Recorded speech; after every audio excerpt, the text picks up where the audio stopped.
Okay, I will use a couple of minutes in also celebrating our great system, but also saying something about the challenges which were also discussed in the previous presentations very well.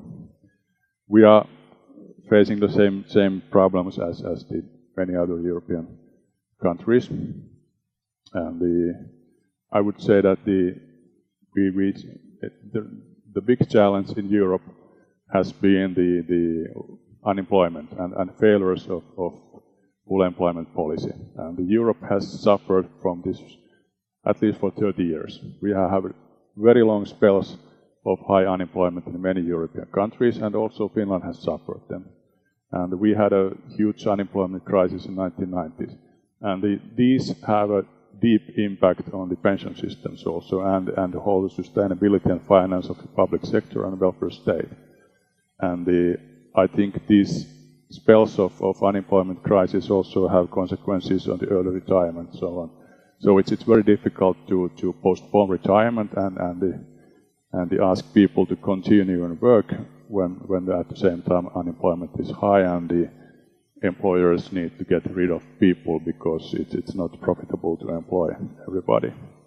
And we have had quite flexible labor market in the terms that we don't have the high employment protection like some other countries, which means that it has been quite easy in this country to lay off old people, and there has also been schemes of early retirement which has also helped to find solutions by getting rid of older workers, and as a result we have had the average retirement age which is not high enough and not as high as we have hoped for.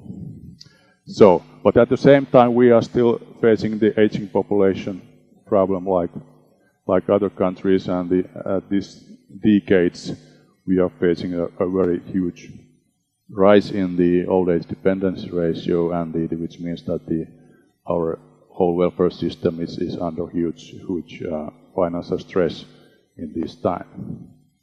And also the structural change in the labor market at the same time is continuing, and there are all those differences growing on which were discussed earlier, and which also we see the results of them in the different outcomes for different genders and the different age groups and so on.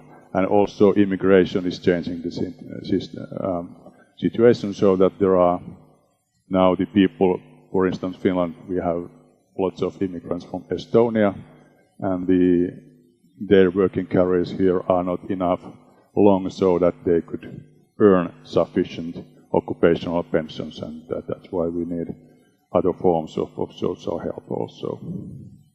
But we have also good features like the pension accrual now happens also when you are unemployed or in a maternal leave or something like that. We think that our pension system is great.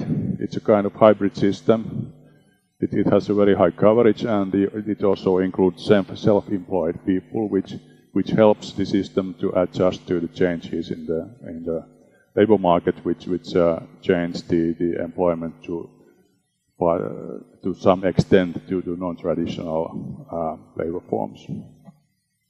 The occupational pension is the primary benefit, and in ideal situation there shouldn't be need for any other pensions. But because the life is difficult and anything can happen, then we also need a basic pension, which here is a kind of supplement to the occupational pension. But I think it will be needed also in future, for instance, because of this migration thing, so that the migrants don't have high enough occupational pension. And also it applies in some cases to women who don't have long enough working career or something like that. So we need basic pensions and other forms of social welfare transfers also. Our system is nowadays, I think it's quite actuarially fair, and it makes sense because it's based on real earning history, and it's not depends on nationality or the residence or anything else, so it's fair. And if you are successful and you have a long working career, then you get a good pension. Problem is that many people do not succeed in having a long enough working career, of course. And I think for instance, one outcome is the income distribution. And for old people, it's relatively equal because of the pension system with this occupational thing plus the basic benefits. The combination is quite good, and the poverty rate for old people is very low, as we saw. But the world is changing, and we are facing many kinds of challenges also. But what we can say that the occupational system has been relatively stable and relatively safe, although we have had crises in public finance and so on. And that's maybe because the system is a kind of odd thing. It's a compulsory system based on legislation, but it's still run by a private sector life insurance thing.